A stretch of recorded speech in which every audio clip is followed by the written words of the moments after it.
I'm so ready for the year of the snake to leave me the fuck alone.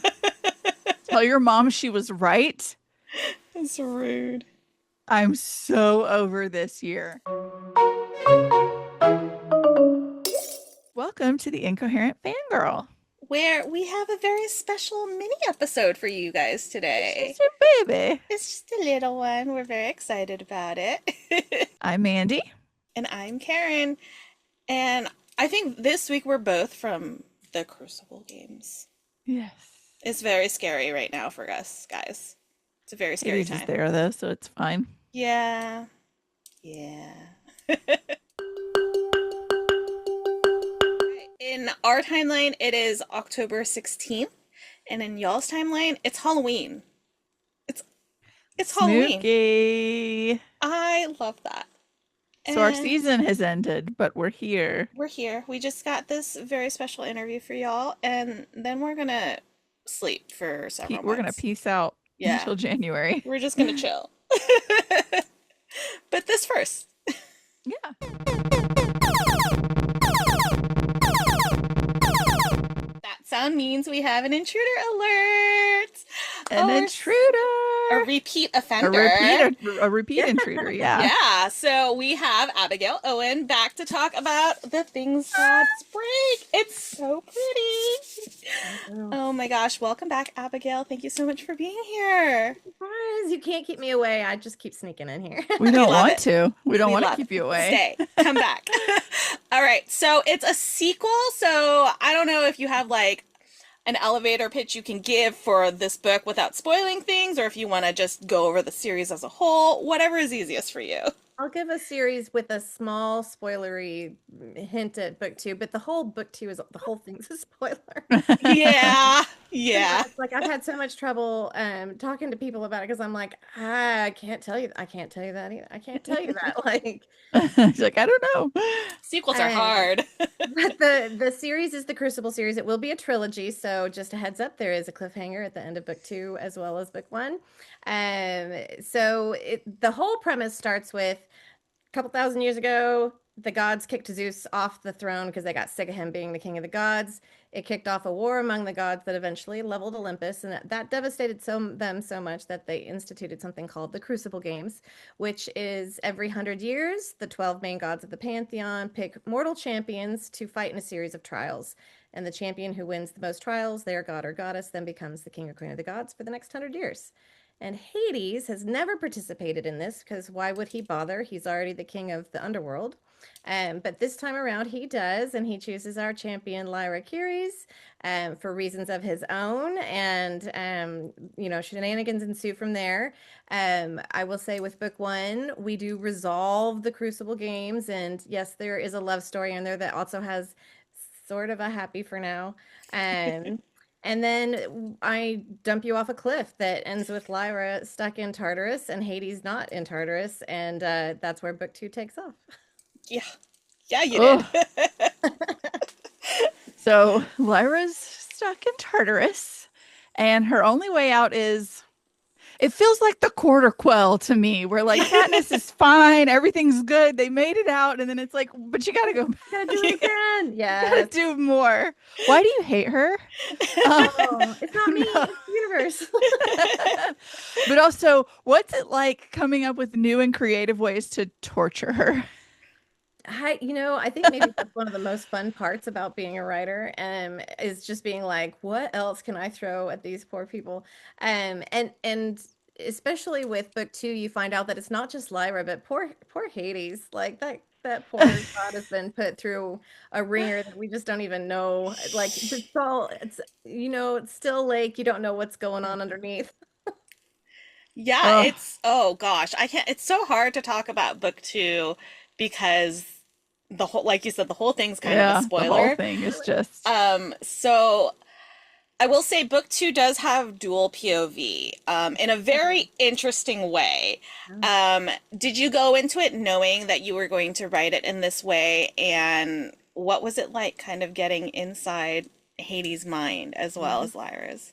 So I didn't initially, and in fact, the first draft that I turned in was still just Lyra's point of view. And right after I finished it, I called up my editor and I said, I think I want to do a book in between books two and three that is books one and two from Hades' point of view. And for various different reasons, she was like, I don't know that that's a great idea, da, da, da, da. And this is before she's read the draft, so she's not quite sure how it goes. And that should have been my clue. And the second she read the draft, she nailed exactly what was missing. And it was exactly that. We were missing Hades' voice and his experience of all of this. And so that's when in edits I went back through and changed very strategic scenes to Hades' point of view, as well as adding in some new ones, more in the current day. And I loved it. I like my gut instinct was telling me I needed it. I just, incorrectly decided I needed a whole new book rather than just adjusting scenes. Um, for me, that actually made the book 1,000 times more impactful in terms of his story and how he has experienced their romance.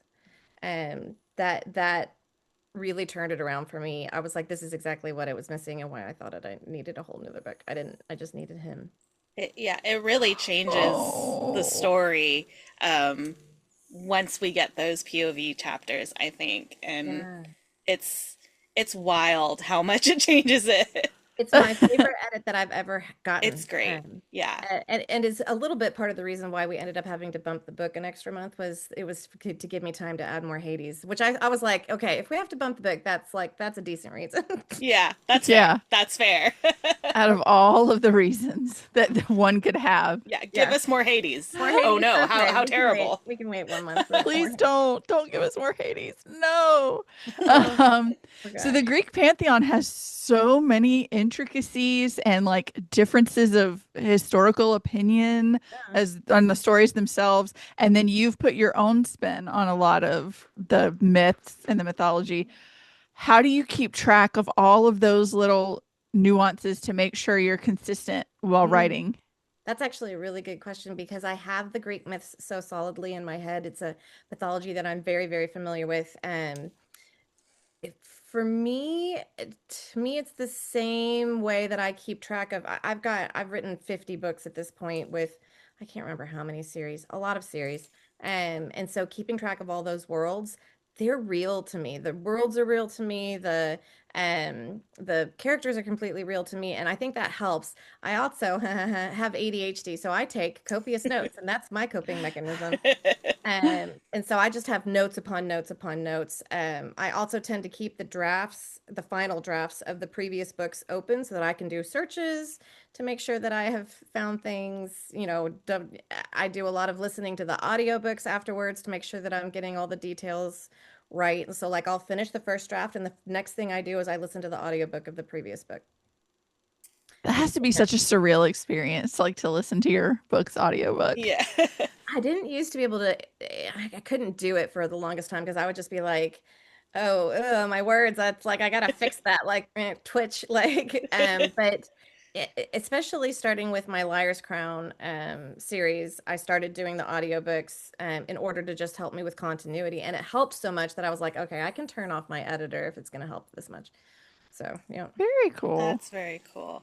So I imagine that there was some sort of like kind of murder board with lots of strings leading to many different things because of the way that this book had to go down. Like, in addition to keeping straight kind of the world you've built, how are you keeping straight timelines and things? That was that tried to kill my brain. I will be honest. That was the most challenging thing I've ever done as a writer. In the end, I ended up being incredibly happy with how it turned out and how I got there. But for about 6 months, all of my closest writer friends can tell you that I was basically just like, if I ever say the words time travel again, slap me.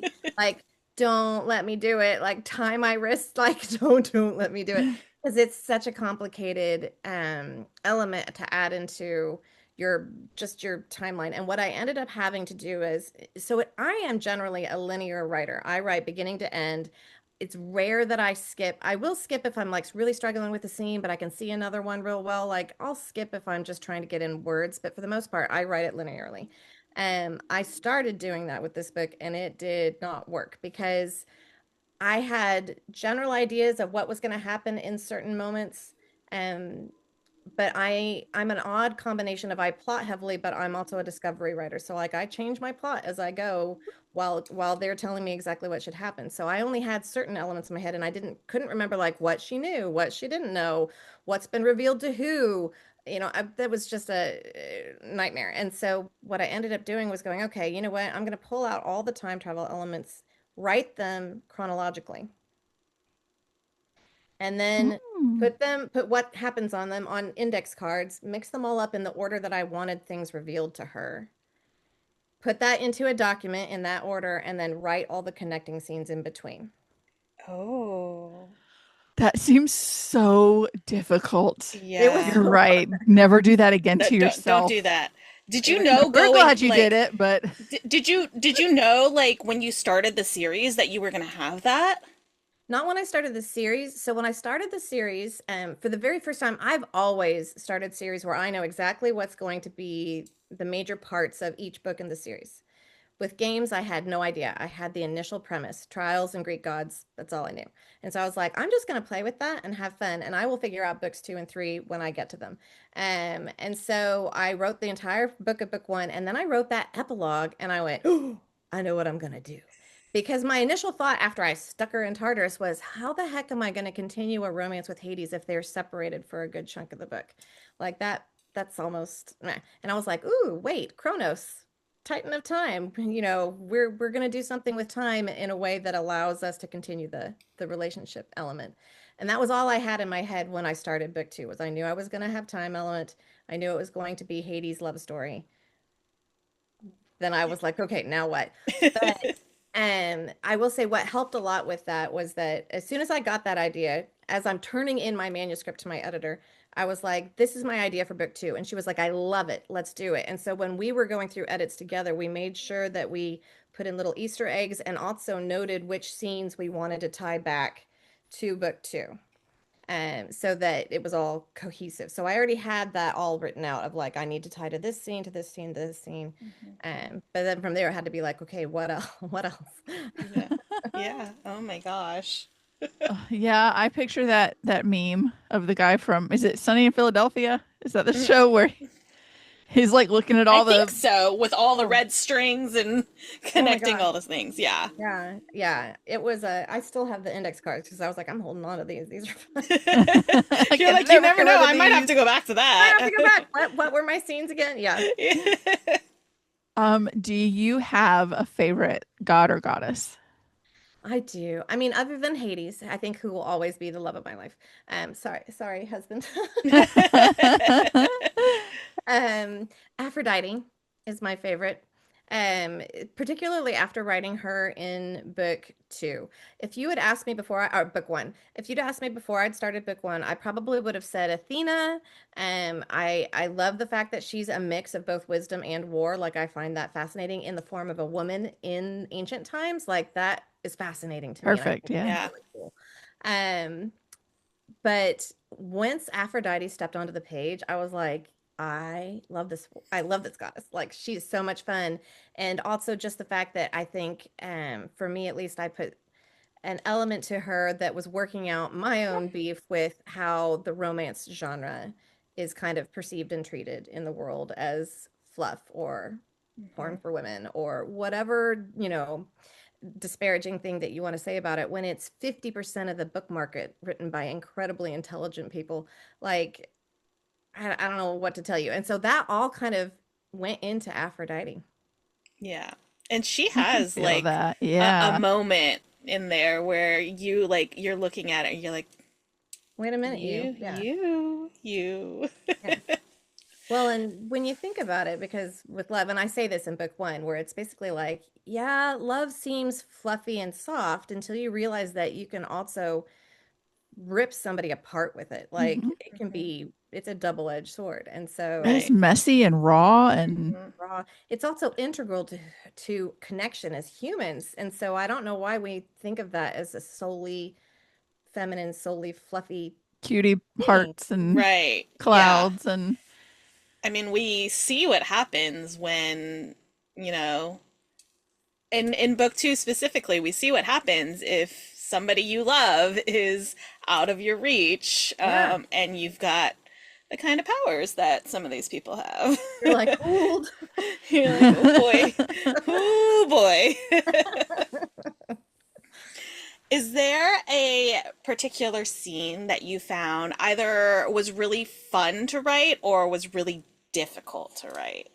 Good questions. I probably my most fun scenes in general are always the scenes with Hades and Lyra together. Um, I would say that maybe my favorite scene was the basically, without giving too much away, it's the first time he truly starts to fall for her when she takes his hand. Hmm. It was that moment that really solidified that for me. And so writing that was just like this sweet, Yeah. precious thing. Like And in the midst of all the chaos going yeah, on, you've yeah, got yeah, this yeah. little bit of sweetness. And so there's that moment, and then there's a moment at the very end when she's trying to bring him out of his wrath. When she's basically on her knees in front of him. And that one was just fun to write. So yeah, usually it's them. I also really liked. I added a found family element to this story, which was also in book one in a very different way. Hmm. Yeah. Um, and I love found family. I am a big fan of there are people who are put in your life that you just bond with. And that's a beautiful thing. And so adding that element was also a lot of fun and kind of heartbreaking. Yeah. Yeah. well, Yeah. yeah, Yeah. You're kind of mean. Yeah, right. just I a know. little. My personal assistants are both like, we think that you might be a serial killer and you're just working it out on the page. And I was like, I do kind of like to kill characters. I Give them a mean, little healthy fear. Be like, maybe I am. You know what? listen. George R. R. Martin gave all of us permission to kill anybody. Yeah, that And I is was This is like, very true. fair. well, if I kill anybody, like I Yeah. mean, at least you're only doing it in books and not in real life. exactly, Like, exactly. it could be worse. It could be way worse. But nobody cross Abigail because Like, you Yeah. don't know what she can kill you. I might rape the Speaking book and of, then kill you, but yeah. yeah, exactly. Speaking of heartbreak a little bit, this is kind of a fun one though, but if Lyra could come up with a game to put the gods through, what do you think she would Ooh. do? So, I haven't thought about this in detail yet, but I can tell you that in book three, something like that might happen. Oh my God. Ooh, Okay, I that's exciting. She needs love. some vengeance. She Yeah. does. Yes, Everything she she's does. Girl's gone gone through. through it. Yeah. Yep. Speaking of book three, do we get kind of any kind of visit from either of these two found families from the past couple books? So with book three, we will see all of the characters combined. We're going to see a world Yay. with where she's balancing all of them, And Lyra may be getting a little revenge. and there might be some revenge The poor and girl. other She's things. gone through it. Well, and Hades is going to go through more of it. Sorry, Hades. Um, Yeah. that's just it's fair, right? The Um, nature of the book. exactly. But for so like I haven't come up with what her game might be. Um, knowing knowing her, it's going to be one that's going to hit deep, I think, because she's such a I don't think it's going to be one that's going to kill anybody off. I think it's going to hurt them in the heart Hmm. because that's Yeah. how she is. She's I like, "Oh think no, she's, we yeah, don't murder. We just take your heart and Yeah. run somewhere." she's really good at like getting to the heart of people, I feel like. Like she Mhm. sees people, and people who are able to do that are the most You know dangerous. what your Yeah. weakness is. Yep. Ah, exactly. Yeah. She's like, I'm going to make you steal the heart of the person you love the most. She's also a thief. Like, you have Yeah. to take it from their chest. It's Oh, gonna be something. Yeah, so I'm gonna have a lot of fun with oh, picking I and bet. choosing. That maniacal laugh. Ha Oh my goodness. Okay, we don't want to keep, we want to keep you forever, but we promised we wouldn't. But we do have several questions that we always ask. You've Yep. done this before. So first one being, we have a segment on the podcast we call Fictional Boyfriend of the Week, where we choose a fictional character that week, movies, TV, what books. And that is our fictional character. It doesn't have to be a boyfriend. Karen's had a fictional granny. I've had a fictional son. We've had fictional pets. Do you have a fictional character where you're like, that is mine? Oh, that's a good question. For me, it's probably all of my murder pets. I like Cerberus is one of them, but I've Hmm. written murder pets in multiple books at this point. I was like, I don't know why this became a thing that I do frequently, but apparently I do. Um, and so I had a German Shepherd. He was a 100-pound beast of a German Shepherd, and he really would have taken somebody's throat out if I'd ever let him near other humans. Like he was a squish with me, he was murdered pet with everybody else. And so Oh, I think that I write him into a lot of my books. So for me, sweet Cerberus baby. is my murder pet. I I love love. that. And I love Cerberus is so I love that he's got like three distinct personalities for And each voices. And the, and I was listening to the voices. Yeah. audiobook of Yeah. book one. Oh yeah, she's awesome. Yeah. So it's I love that. Okay, so the other question we always ask is obviously we know we love your books and we are recommending those, but we'd love to know what are you reading and recommending?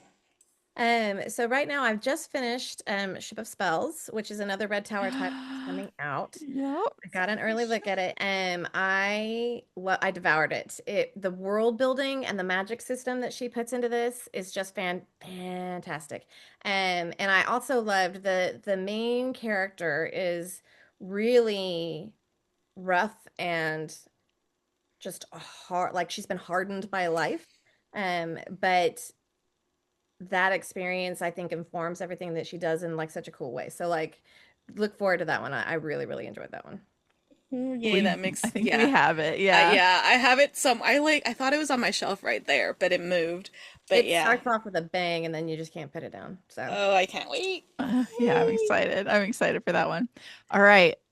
Last question. What comes next? I mean, we know we're getting a book three, but like, are you working on anything else? Anything you can tell us? I am. So I'm working on book three at the moment, along with so I just turned in book one on a brand new series that I can't say anything about yet because it's not announced. And I'm working on book one of another series concurrently with writing book three. So yeah, two new series and book three in this one. And then I want to do spin-offs with games. I've already got characters in my head that I want to spin off from there. So I've got a lot on my plate. I'm so excited. Yeah, I'm That sounds thrilled. really, really exciting. And of course, that leads us right into reminding you that now that you're on the podcast, you have to, you're legally Yeah, obligated to yeah, come back for the other ones, you know? of So course. Oh yeah. we'll talk soon. Yeah. Yeah. Because oh my gosh. Hopefully, hopefully I we'll have announcements soon. I don't. yeah, They wait until we have covers to do announcements usually, which and is I fair. think they're still figuring out dates of like what order they want things to come out in. Either We way, can we're wait. We don't Well, want to, but we well, we will, I can. guess.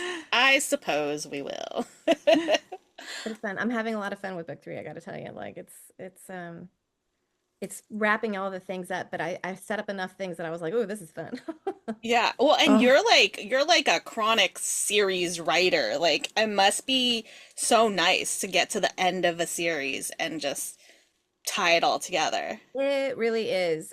Although I will say that I find the series where it's the same couple over multiple books to be a little harder, just because it's the romance piece of it and trying to Mm, keep the that romantic tension that you always have in book one, but like once they're together, it's hard to keep that up yeah. in a way right. that's like not. not just, pulling them apart in ways that where you're like, you're too stupid to live then to get back together because like, Yeah. Yeah. how many times can we pull you apart? And so that's the hardest part for me is in writing a series. It's one of the reasons why probably if I do a spinoff, I'm going to want to do different romantic leads for each book Mm. with an overarching plot. Still love that. Yeah. I'm thrilled with that. I love I'm that. okay with all of it. All right. Well, when this episode comes out, The Games Gods Break will be out.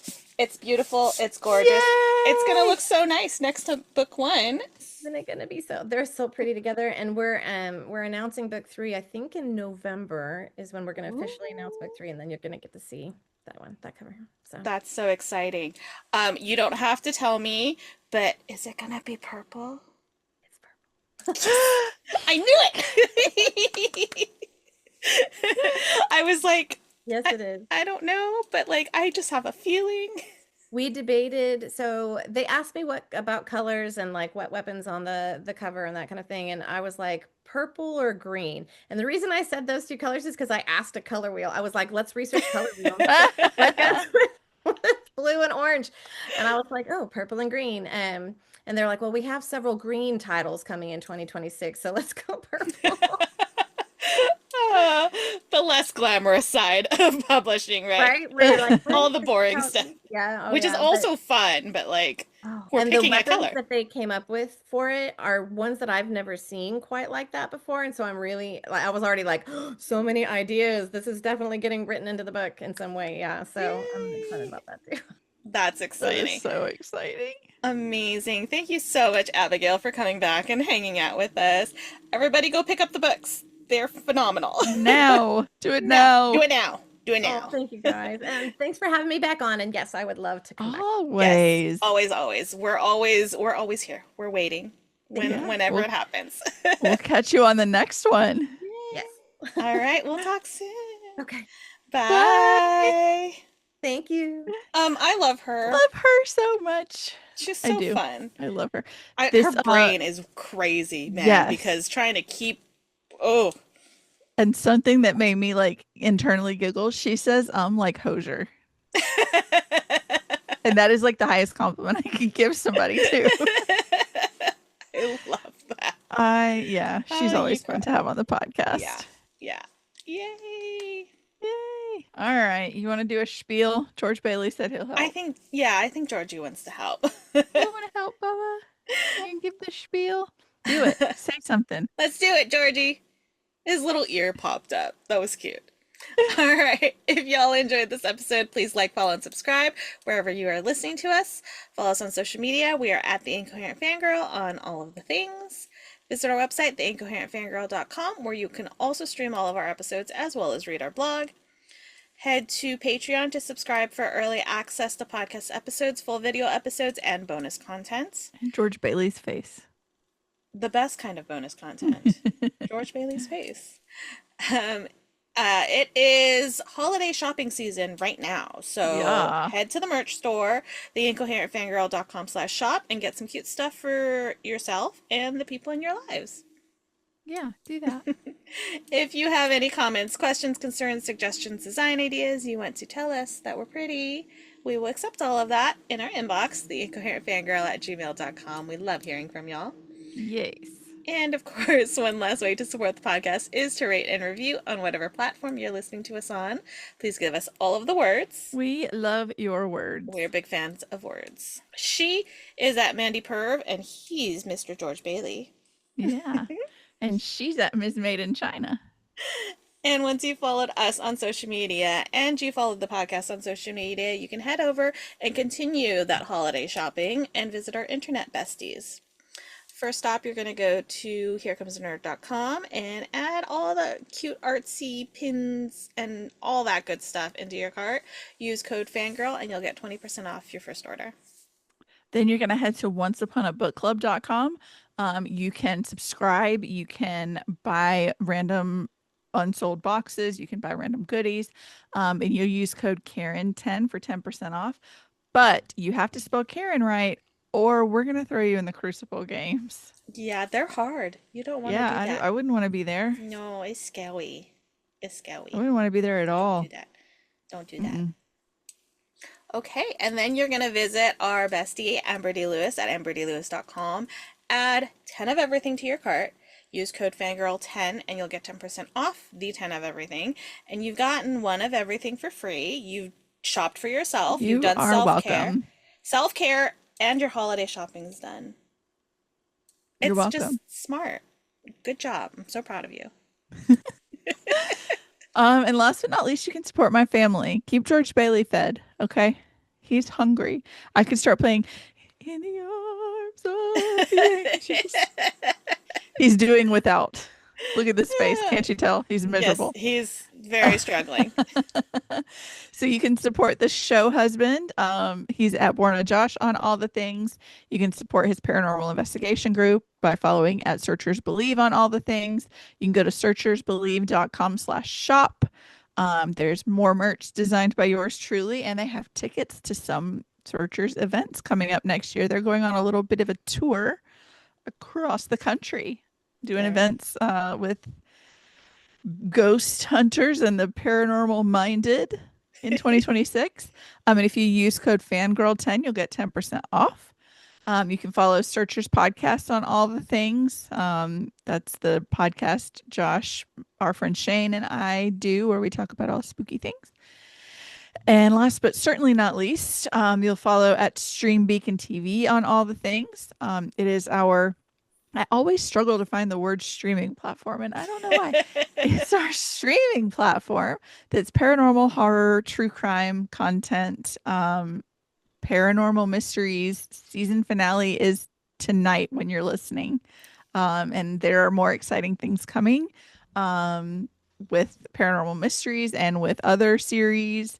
So you definitely want to be subscribed. If you go to streambeacontv.com and subscribe using Fangirl10, you'll get 10% off your subscription. It's like $5 a month to subscribe, even without a discount. So it's super cheap, but a lot of good content. So you can do that. Yay. And then you can buy my book. It's The Living and the Dead.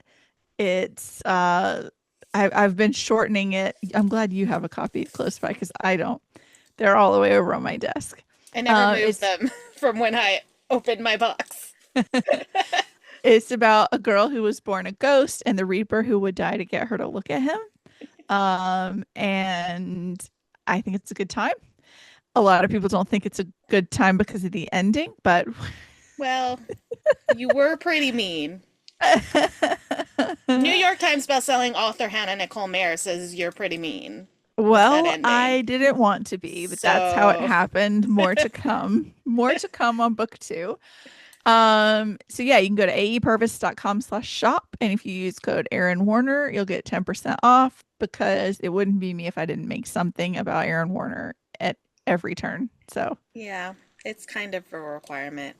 yeah, it's just who I am, Otherwise, have you been body snatched? probably. Yeah, sounds about right. And And that that was was the the Incoherent Incoherent Girl. Fangirl. Thanks Thank for listening. We you. love We love you. you. Bye. Bye-bye. We are sponsored by our friends at Here Comes the Nerd. Pins, stickers, magnets, and more. Here Comes the Nerd has happy art for all fandom-loving hearts. New customers can use coupon code FANGIRL during checkout for 20% off their first order at HereComesTheNerd.com. Coupon applies to ready-to-ship items only.